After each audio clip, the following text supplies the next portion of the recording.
For class 7 students, now I will teach you the chapter 2 of your history book.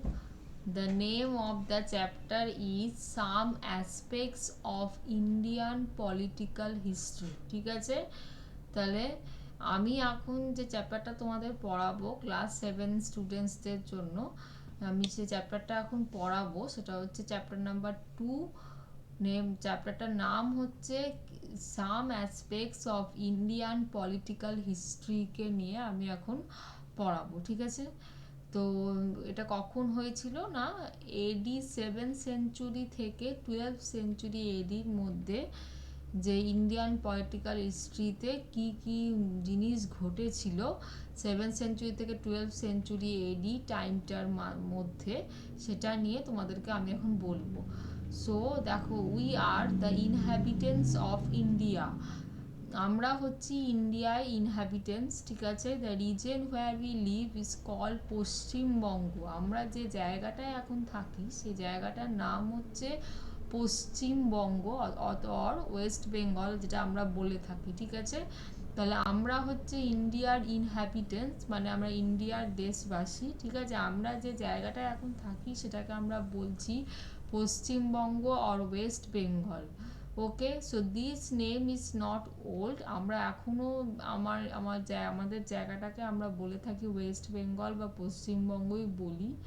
In this chapter, so we will read about the name by which this region was called in the past, its geographical frontiers and territorial divisions, its rulers, lifestyle of people and so on. তাহলে আমরা এই চ্যাপ্টারে কি discuss করব না পশ্চিমবঙ্গ বা West Bengal যে জায়গাটায় আমরা এখন বাস করছি সে জায়গাটায় পাস্টে কি ছিল, পাস্টে সে জায়গাটার নাম কি ছিল। ঠিক আছে, তার জিওগ্রাফিক্যাল ফ্রন্টটা, জিওগ্রাফিক্যাল কি জিনিস ছিল এবং তার কি কি কতগুলো টেরিটরিতে সেই পশ্চিমবঙ্গ ভাগ ছিল এবং সেখানে কোন রাজা বা কোন রুলাররা শাসন করত তখনকার দিনে, আর মানুষদের লাইফস্টাইল কেমন ছিল এই পশ্চিমবঙ্গ বা ওয়েস্ট বেঙ্গলে যেখানে আমরা এখন থাকি, সেটা পাস্টে কেমন ছিল, তার মানুষের লাইফস্টাইল, টেরিটোরিয়াল ডিভিশনস কেমন ছিল, সেটা নিয়ে আমরা এই চ্যাপ্টারটায় মেনলি পড়ব। ঠিক আছে, তো এখানে দেখো লেখা আছে, যদি এরপরে দেখো 2.1 পয়েন্টে লেখা আছে আন্ডারলাইনস, যে জায়গাটা আমি করেছি ভালো করে লক্ষ্য করবে যে at first we will learn in this chapter about the main territorial divisions. তাহলে প্রথমে আমরা কি পড়বো না পশ্চিমবঙ্গ বা ওয়েস্ট বেঙ্গলে যে মেন টেরিটোরিয়াল ডিভিশনসটা ছিল অ্যানসিয়েন্ট আগের সময়, আগেকার অ্যানসিয়েন্ট বেঙ্গলে পশ্চিমবঙ্গ বা ওয়েস্ট বেঙ্গলে যে মেইন টেরিটোরিয়াল ডিভিশনস ছিল, মানে কটা টেরিটরিতে ভাগ ছিল আমাদের পশ্চিমবঙ্গ বা ওয়েস্ট বেঙ্গল। হ্যাঁ, তো সেইটা আমরা এখন পড়বো। ঠিক আছে, তো সেটা ঘটে গেছে কত না 1000 থেকে 1500 বছর আগে আগেকার কথা বলা হচ্ছে, যখন টেরিটোরিয়াল ডিভিশনসে পশ্চিমবঙ্গ বা ওয়েস্ট বেঙ্গল কটা ভাগে ভাগ ছিল তখনকার কথা এখানে বলা হচ্ছে। ঠিক আছে, যদিও টেরিটোরিয়াল ডিভিশনস এখন আর এক নেই, আগে যা টেরিটরি ছিল এখন আরও টেরিটরি বেড়ে গেছে ওয়েস্ট বেঙ্গলের।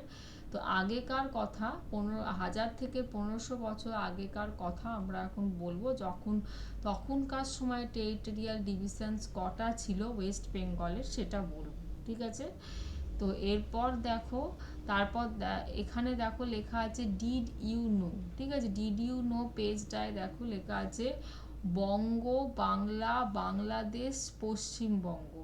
তো চারটে নাম বলে পশ্চিমবঙ্গকে বলা হতো, একটা হচ্ছে বঙ্গ, একটা হচ্ছে বাংলা, একটা হচ্ছে বাংলাদেশ, একটা হচ্ছে পশ্চিমবঙ্গ যেটা আমরা বলি। ঠিক আছে, তো এই যে চারটে নাম ওয়েস্ট বেঙ্গলের, বঙ্গ, বাংলা, বাংলাদেশ, পশ্চিমবঙ্গ, তো এই যে বঙ্গ ওয়ার্ডটা মেনলি কোথা থেকে এসছে, it appears first in the Aitareya Aranyaka. Okay, Banga ওয়ার্ডটা এসছে Aitareya Aranyaka of the Rig ভেদিকের সময় থেকে এই বঙ্গ ওয়ার্ডটা এসছে। ঠিক আছে, এর নেক্সট পেজে আমি যাচ্ছি, তোমরা দেখো। তো বঙ্গ ওয়ার্ডটা কোত্থেকে এসছে তোমাদেরকে বললাম, তোমরা ভালো করে শুনবে। ওইতরিয়া আরিয়ান ইয়াঙ্কা অফ ঋক ভেদিক টাইমে তখন থেকে এসছে। ঠিক আছে, এরপর দেখো লেখা আছে ইন দ্য অ্যানসিয়েন্ট বেঙ্গল। ঠিক আছে, in the ancient Bengal the region which was identified as Banga. ঠিক আছে, তো বঙ্গ ওয়ার্ডটা কোত্থেকে এসছে লক্ষ্য করলে এরপর দেখো নিচের দিকে লেখা আছে যে মহাভারত বেঙ্গল বঙ্গ ও একটা ডিভিশনস ছিল, বেঙ্গলকে বঙ্গ হিসাবে একটা কথায় বলা হতো, এবং সেই বঙ্গর আবার 4টে নামে তাকে টেরিটরি হিসাবে তাকে ভাগ ছিল, যেমন হচ্ছে বঙ্গ, পন্দ্রা, সুমা, তামরালি, পাত্তা। ঠিক আছে, তো এই বঙ্গ কথাকে 4 ভাগে তখন 4টে ডিভিশনসে সেপারেট টেরিটোরিয়াল ডিভিশনসে ভাগ করা হয়েছিল। ঠিক আছে, তো প্রথম কি পড়বে এখানে যে বঙ্গ ওয়ার্ডটা কোত্থেকে এসছে, তারপর যেটা পড়বে এখানে সেটা হচ্ছে যে এই বঙ্গকে আবার কটা সেপারেট ডিভিশনে ভাগ করা হয়েছে, 4টে সেপারেট ডিভিশনে ভাগ করা হয়েছে, পন্দ্রা, সুমা, তামরালি, পাত্রা।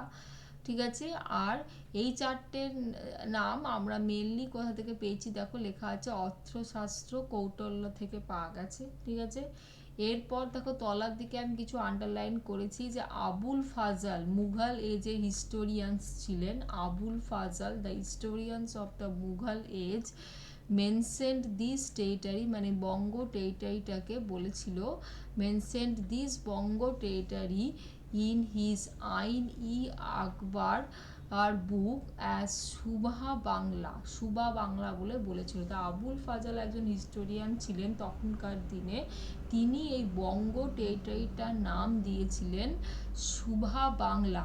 ঠিক আছে, আর তার যে বইটা তিনি লিখেছিলেন আবুল ফাজল, সে বইটার নাম হচ্ছে আইন আই আকবরী। ঠিক আছে, তো এই লাইনটা খুবই ইম্পর্টেন্ট, তোমরা খুব ভালো করে মনে রাখবে যে Abul Fazal historians of Mughal age, his name of the book is Ain I Akbari.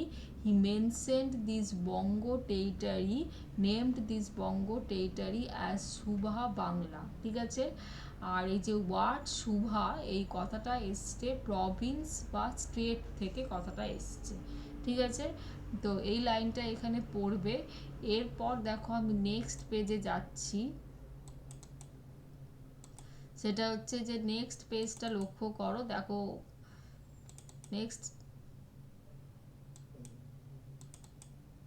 Next পেজটা লক্ষ্য করো।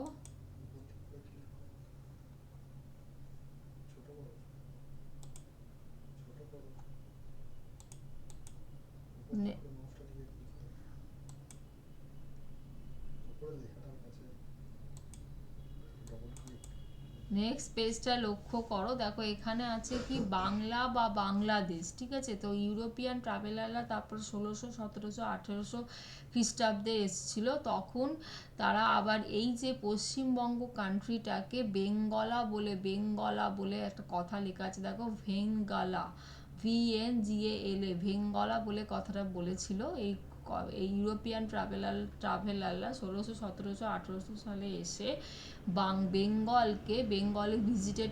বেঙ্গলে ভিজিট করেছিল ইউরোপিয়ান ট্রাভেলার্সরা, এবং তারা এই জায়গাটার কান্ট্রিটার নাম দিয়ে দিয়েছিল ভেঙ্গালা। ঠিক আছে, তো এই বেঙ্গল আবার ইন্ডিপেন্ডেন্স হওয়ার পরে এর নাম হয়েছিল, দেখো লেখা আছে বাংলা, বাংলাদেশ অর বেঙ্গল। ঠিক আছে, এরপর after the partition of India, ইন্ডিপেন্ডেন্সের পর যখন ইন্ডিয়া পার্টিশন হলো 1947-এ, তখন ওয়েস্টার্ন পোর্শন অফ বেঙ্গলটাকে আমরা বলে থাকি পশ্চিমবঙ্গ, এবং ইন্ডিপেন্ডেন্সের পর ওয়েস্টার্ন পোর্শন অফ বেঙ্গলকে আমরা বলছি পশ্চিমবঙ্গ, আর ইস্ট বেঙ্গলটাকে আমরা বলছি, আর ইস্টার্ন পোর্শন অফ বেঙ্গলটাকে আমরা বলছি, যেটা পাকিস্তানের পার্টে পড়ে যাচ্ছে, সেটাকে আমরা বলছি যে কি না বাংলাদেশ। ঠিক আছে, তো এখানে তাহলে তোমরা কি বুঝলে না, ইউরোপিয়ান ট্রাভেলাররা আসার পর এই বেঙ্গল, ওয়েস্ট বেঙ্গলের নাম তারা দিয়েছিল বেঙ্গালা। ঠিক আছে, তারপর যখন বেঙ্গল ইন্ডিপেন্ডেন্স হলো, ওয়েস্ট বেঙ্গল ইন্ডিপেন্ডেন্স হওয়ার পরে এই জায়গাটার নাম হলো বাংলাদেশ অথবা বেঙ্গল। ঠিক আছে, এবং এটা যখন পার্টিশন হলো, যখন ইউরোপিয়ান ট্রাভেলাররা, ব্রিটিশরা এসে যখন এটাকে পার্টিশন করলো, আমাদের ইন্ডিয়াকে যখন ভাগ করলো, ভাগ করার পরে ওয়েস্টার্ন পোর্শনটাকে নাম দেওয়া হলো পশ্চিমবঙ্গ, আর ইস্টার্ন বেঙ্গলটা যেটা পাকিস্তানের পার্টে পড়ে যায় সেটাকে বলা হলো না কি না বাংলাদেশ। ঠিক আছে, তো বাংলাদেশ, তো ইস্ট পাকিস্তানকে দেখো লেখা আছে বাংলাদেশ বলা হয়, আর ওয়েস্ট পোর্শনটাকে পশ্চিমবঙ্গ বলা হয়। ঠিক আছে, তো এটাই এখানে খুব ইম্পর্টেন্ট, তোমরা লক্ষ্য করবে। এরপর আমি দেখো বলছি যে এই যে অ্যানসিয়েন্ট বেঙ্গলকে তিনটে রিভার তখন ভাগ করা ছিল।